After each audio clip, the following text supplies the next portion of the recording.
میں تو اپنے حلقے کی مثال دے کر ان سب کو چیلنج دینا چاہتا ہوں جو پاکستان تحریک انصاف دعویٰ کر رہی ہے. جس طرح میرے پاس فائل موجود ہے, آپ بھی آ جائیں.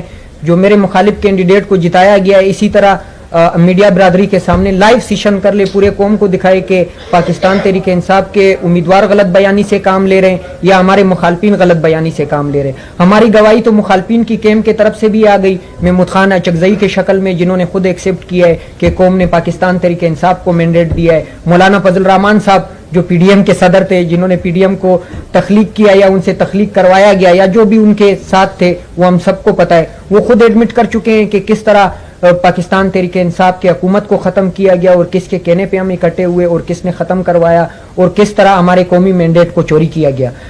پیر پگارا صاحب وہ خود فرما چکے ہیں, آپ کے راول پنڈی کے کمشنر صاحب جو انہوں نے وضاحت پیش کی ہے آپ سب کے سامنے.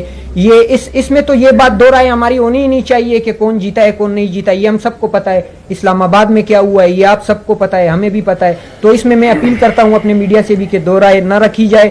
ہم جب تک ریالٹی کے مطابق سچ کے ساتھ آگے نہیں بڑھیں گے ہمارے مسائل کا حل نہیں نکلے.